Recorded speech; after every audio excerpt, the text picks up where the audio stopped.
pessoal, tudo bem com vocês? Antes de iniciar o vídeo, eu queria deixar claro que se você entrou nesse vídeo não foi por acaso. Deus ele quer te tocar, ele quer falar com você através desse tema. O tema do vídeo de hoje é: por que eu devo ser submisso a Deus? Com o vídeo de hoje iremos aprender a pedir a Deus as coisas pelo motivo certo e a não pedir errado, pois isso determina muito a resposta ou não dele, se você irá receber isso ou não. Entenderemos a importância de vivermos em submissão a Deus, ou seja, de nos reduzirmos e elevar, glorificar a Deus sempre, e sobre os dons espirituais que estão a serviço do bem comum.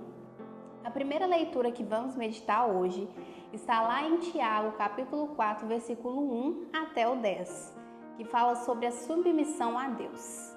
De onde vêm as guerras e contendas que há entre vocês? Não vêm das paixões que guerreiam dentro de vocês? Vocês cobiçam coisas e não as têm. Matam e invejam, mas não conseguem obter o que desejam.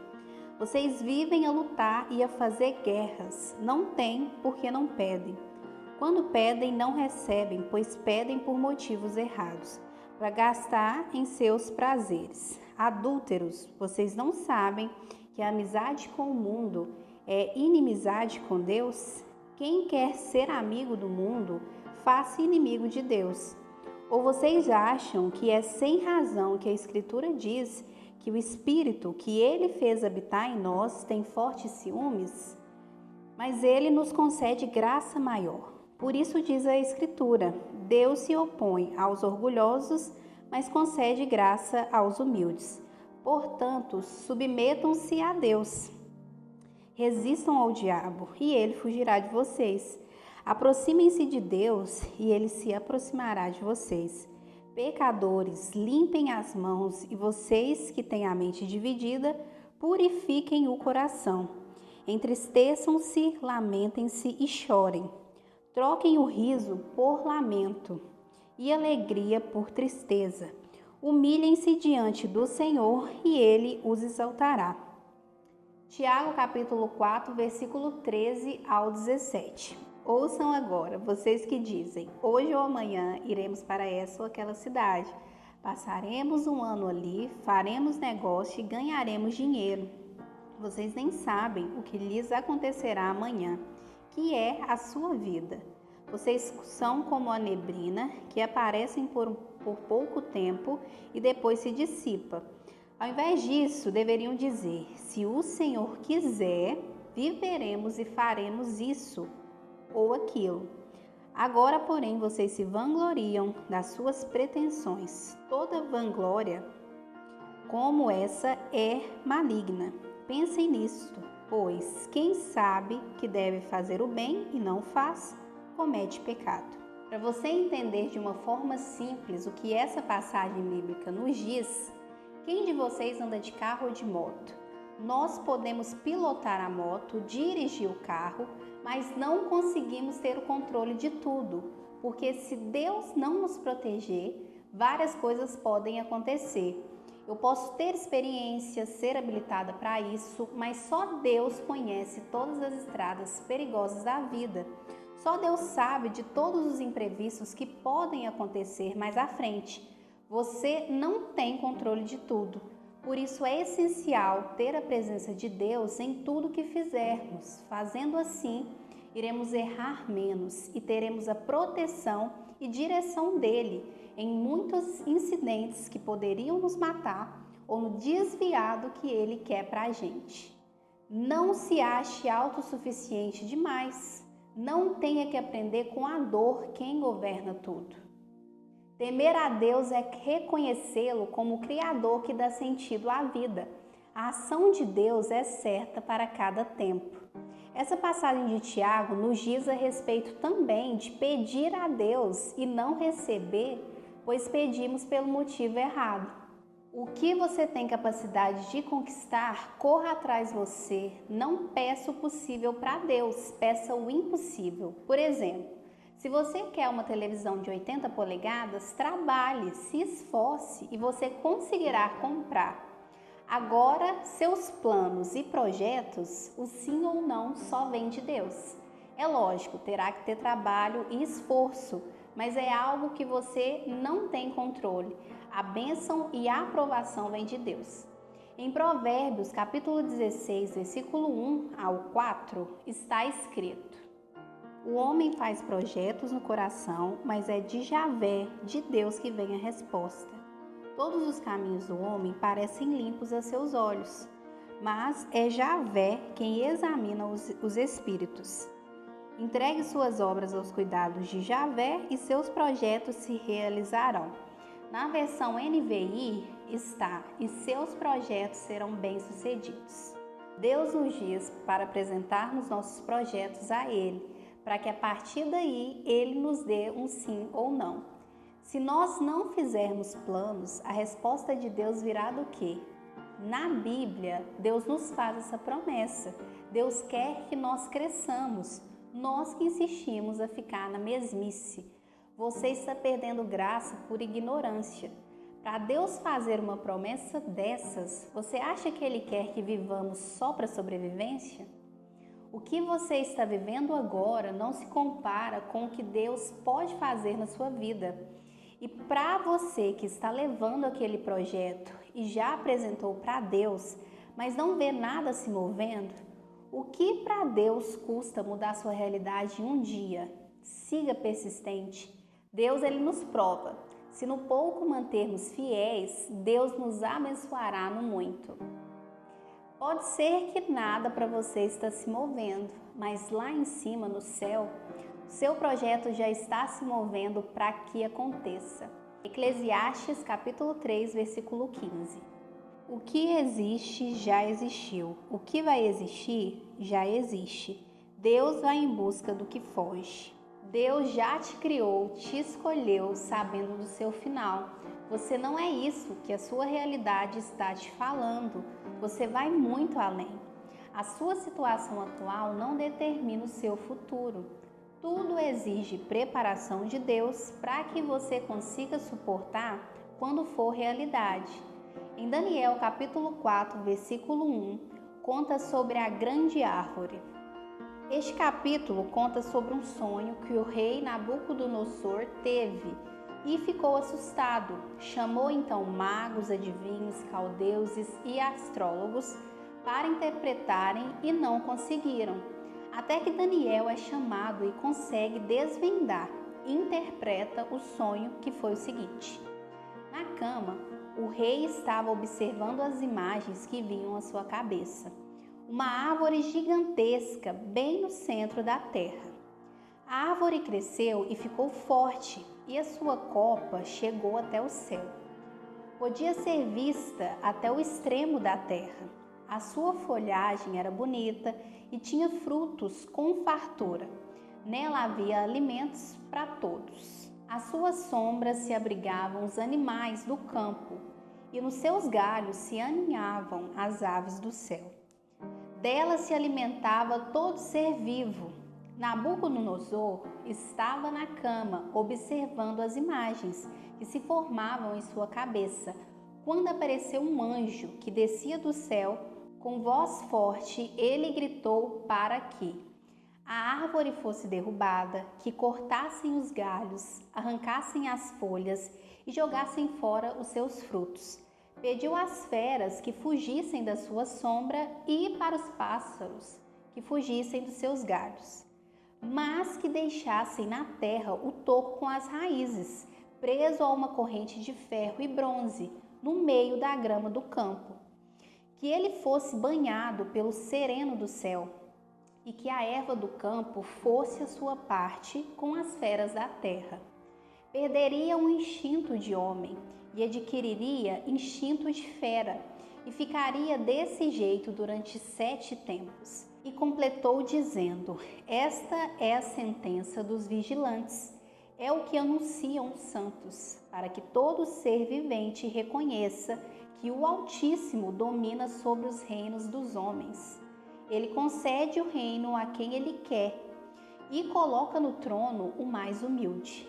Depois de contar o sonho a Daniel, Nabucodonosor pediu a Daniel que interpretasse.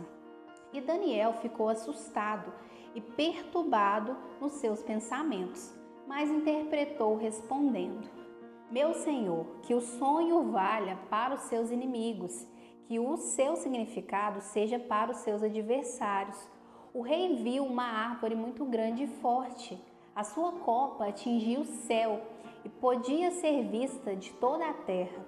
A sua folhagem era bonita e tinha frutos abundantes para alimentar o mundo todo. À sombra dela viviam os animais do campo e nos seus galhos se aninhavam as aves do céu. Pois bem, essa árvore é a vossa majestade, o rei tão grandioso e magnífico. O seu domínio alcança o céu e o seu império chega até os confins da terra. O rei viu também um vigilante, o santo, um anjo, descendo do céu e dizendo: Derrubem e destruam a árvore, mas deixem na terra o toco com as raízes, preso a uma corrente de ferro e bronze, no meio da grama do campo. Que ele seja banhado pelo sereno do céu e que a erva do campo seja a sua parte com os animais da terra. E ficará desse jeito durante 7 tempos. Esta é a explicação, ó rei. E são estes os decretos do Altíssimo que se referem ao rei, meu senhor. O rei será tirado da companhia dos homens e irá morar com os animais do campo. Comerá capim com os bois e ficará molhado pelo sereno. E assim ficará por 7 tempos, até aprender que o Altíssimo domina sobre os reinos dos homens e dá o poder a quem ele quer. Mandaram deixar o toco com as raízes, porque você voltará a reinar quando reconhecer que Deus é o soberano. Agora lhe dou um conselho: repare os seus pecados com obras de justiça e os seus crimes socorrendo os pobres. Talvez assim a sua felicidade possa durar. Depois que Daniel revelou o sonho, tudo isso aconteceu com o rei Nabucodonosor. 12 meses depois, quando tinha esquecido dessa revelação de Daniel, passeando pelo terraço do seu palácio na Babilônia, se vangloriava dizendo que a Babilônia foi construída para a moradia dele, com o poder de sua autoridade e poder da sua glória. Aconteceu que, quando ainda estava falando, uma voz do céu disse: Rei Nabucodonosor, é com você que estou falando. Você perderá o reino e será tirado da companhia dos homens. Viverá no meio dos animais do campo, comerá capim com os bois, ficará molhado pelo sereno e assim viverá por 7 tempos, até reconhecer que o Altíssimo é quem domina sobre os reinos dos homens e dá o poder a quem ele quer. Na mesma hora, essa palavra se cumpriu para Nabucodonosor, que foi retirado da companhia dos homens, passou a comer capim com boi e a viver no sereno. O seu cabelo ficou comprido como penas de águia e as suas unhas cresceram como garras de ave de rapina. Daniel capítulo 4, versículo 31 ao 34. Passado o tempo, eu, Nabucodonosor, levantei os olhos para o céu e recuperei a razão. Então passei a bendizer o Altíssimo, a louvar e glorificar aquele que vive eternamente, dizendo: o seu domínio é eterno e o seu reino atravessa gerações. Os habitantes da terra diante dele nada valem. Ele trata como quer os astros do céu e os habitantes da terra. Ninguém pode atender contra ele ou pedir-lhe contas do que faz. Nessa hora recuperei a razão. E para o esplendor da minha autoridade de rei, também voltaram a minha glória e majestade. Os meus conselheiros e ministros foram me procurar, e eu fui restabelecido na minha autoridade de rei, e o meu poder ficou ainda maior. Agora, eu, Nabucodonosor, louvo, exalto e glorifico o Rei do céu, porque as suas obras são justas e os seus caminhos são retos, e a quem anda com soberba, ele sabe rebaixar. Essa passagem bíblica sobre a grande árvore nos ensina que Deus nos modela, nos prova, nos rebaixa até que reconheçamos a sua soberania e que tudo provém dele. E que os planos dele sempre acontecerão, quer você esteja preparado ou não. Nabucodonosor aprendeu de uma forma muito dura sobre a soberania de Deus, a reconhecer e o glorificar. Mas como Deus é muito misericordioso, quando Nabucodonosor recuperou a sua razão, Deus o restituiu tudo e ele ficou ainda maior. Deus nos dá pista, sinais a todo momento sobre o nosso futuro. Aí nessa história bíblica que eu acabei de ler, foi através do sonho de Nabucodonosor, mas ele não deu importância a isso, não endireitou o seu caminho, para que não acontecesse aquele sofrimento por 7 tempos. Até quando você vai ficar quebrando a cara, sofrendo, tentando se desviar do que Deus quer para você? Até quando você vai continuar colocando a sua confiança e esperança nas próprias mãos e nas pessoas? E se esquecendo que até o fato de você estar respirando é porque Deus permite. Para que você consiga qualquer coisa na vida, é importantíssimo que você reconheça o quão pequeno, pecador é, que você se reduza para que Deus seja glorificado em tudo, porque Ele não divide a glória dele com ninguém. Fazendo isso, fica muito mais fácil e possível de Deus te fazer resplandecer, te abençoar ainda mais. Fabíola, então como orar pelos motivos certos? Qual oração Deus escuta e abençoa? Deus sempre abençoará o que irá abençoar o coletivo. Como assim, Fabíola? O que você está querendo vai beneficiar, ajudar o outro? Se sim, então Deus ama isso. Tudo o que acontece nas nossas vidas, você pode perceber. Deus ele nunca nos abençoa sozinho, sempre está interligado em outras pessoas. Por exemplo, Deus me deu vida e condição para comprar a minha moto. E ela hoje serve como meio de condução de muitas pessoas que ainda não têm ou que precisam. Sempre tem que refletir nos outros. Aí sim essas coisas, não só materiais, viu? Do exemplo que eu dei aqui agora, se multiplicarão. Outro exemplo é o dom. Você acha que Deus te deu um dom para beneficiar apenas você? Não. Através dele, muitas pessoas podem ser abençoadas. Por exemplo, eu sempre tive uma facilidade muito grande em ensinar as pessoas. E hoje Deus me usa nisso, não só para ensinar sobre a palavra, que é o que eu estou fazendo agora, mas também sobre enfermagem, no meu canal Enfermagem Break. Eu sempre achei muito injusto reter o conhecimento só em mim. Por isso que eu estou sempre tentando passar isso para frente. Qual dom Deus te deu e você ainda não está exercendo para as pessoas? Você sabe o que é um dom? Dom não é talento e nem habilidade. Dom você não merece. Deus te dá e é um reforço para você cumprir o seu propósito. Junto com o propósito, Deus dá um dom. O seu dom que você acha que não é nada, está te dando pistas do propósito de Deus em sua vida. Fabíola, quais os dons? Em Coríntios e Romanos nos diz sobre eles. Coríntios capítulo 12, versículo 4 até o 11. Existem diferentes dons, mas o Espírito é o mesmo. Existem diferentes ministérios, mas o Senhor é o mesmo. Existem diferentes atividades, mas o mesmo Deus que realiza tudo em todos. A cada um é concedida a manifestação do Espírito para o bem comum. Pois, por meio do Espírito, a um é dada uma palavra de sabedoria e a outro uma palavra de ciência, segundo o mesmo Espírito. A outro ainda, no mesmo Espírito, é dado a fé, e a outro os dons de cura no único Espírito. A outro o poder de fazer milagres, a outro a profecia, a outros o discernimento dos espíritos, a outro o dom de falar em línguas, a outro o dom de interpretar as línguas. Mas é o único e mesmo Espírito que realiza todas essas coisas, distribuindo seus dons a cada um, conforme Ele quer. Romanos capítulo 12, versículo 3. Pela graça que me foi concedida, eu digo a todos e a cada um de vocês: não tenha de si mesmo um conceito maior do que convém, mas um conceito justo, de acordo com a medida da fé que Deus concedeu a cada um.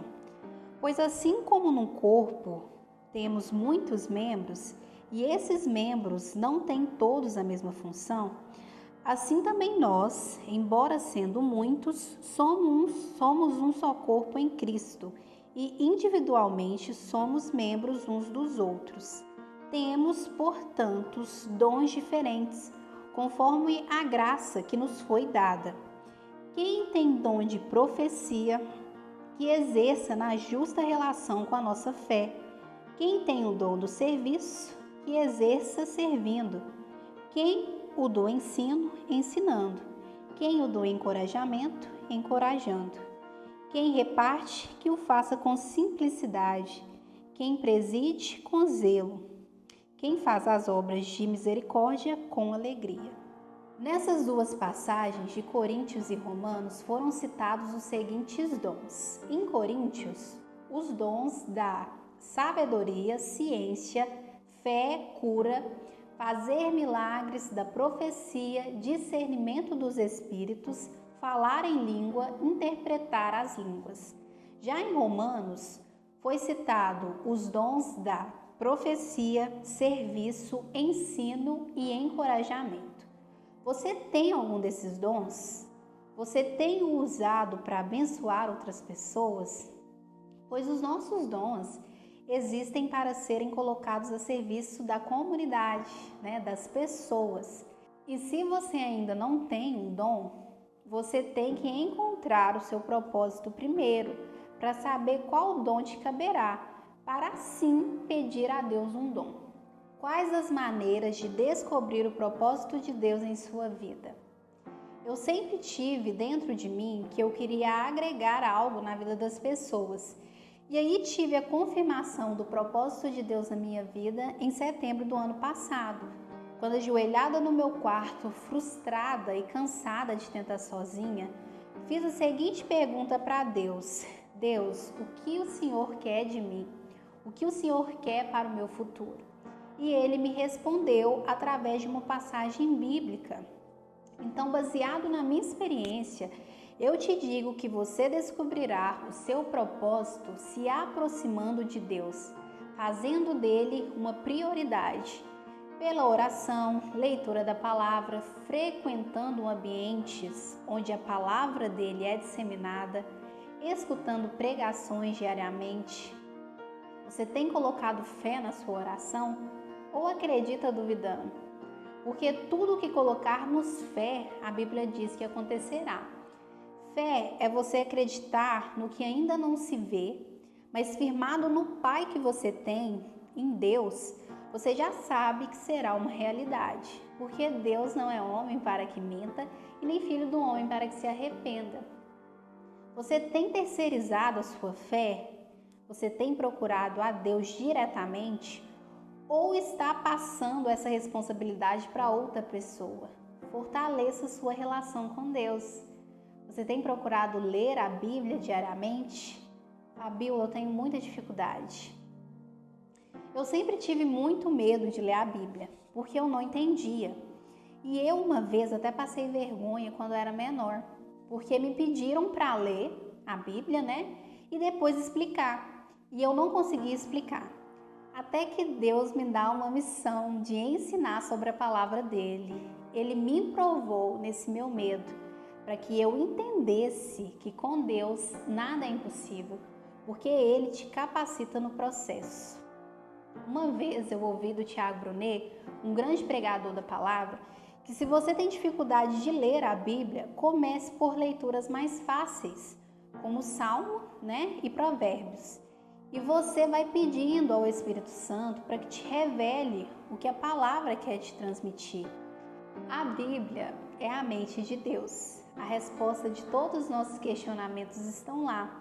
Se nós nos alimentamos dela, nós estamos nos alimentando de vida. Segue e pratica o que está lá para você ver. Se Deus não mudará a sua realidade, não te prosperará em todos os âmbitos. Para finalizarmos, Marcos capítulo 8, versículo 34 ao 35. E chamando a multidão com seus discípulos, Jesus lhes disse: Se alguém quiser seguir após mim, negue-se a si mesmo, carregue sua cruz e me siga. Pois quem quiser salvar a própria vida, a perderá. Mas quem perder a própria vida por causa de mim e do Evangelho, a salvará. Não há nada que você possa fazer com suas próprias mãos que te dará salvação, a não ser isso que Jesus nos falou. Quem quiser seguir a Jesus precisará identificar-se com esse projeto, sabendo que poderá enfrentar o desafio de entregar a sua própria vida. Quando você descobrir, encontrar o propósito de Deus para a sua vida, você não encontrará apenas o seu propósito de vida, mas você se encontrará. E lembre-se sempre, Deus capacita os seus escolhidos. Por que damos desculpas, colocamos empecilhos nos nossos sonhos quando Deus criou tudo? O que é impossível para Ele? Quando você for orar, a partir de agora, diga no final da sua oração para Deus: mas que seja feita a tua vontade e não a minha, hoje e sempre. Amém. Aí sim você estará a um passo de encontrar o seu propósito e viverá com mais assertividade, pois os planos de Deus são muito maiores que os nossos. Eu creio, você crê? Se você crê, já está declarado e decretado. Se você tiver se sentido tocado em algum momento desse vídeo, curta e compartilhe para mais pessoas serem tocadas e abençoadas pela palavra de Deus. Você já sabia dos dons espirituais e a sua finalidade em nossas vidas? Me responda nos comentários. Se você não é inscrito, já se inscreva e receba as notificações dos próximos vídeos. Deus abençoe a sua semana.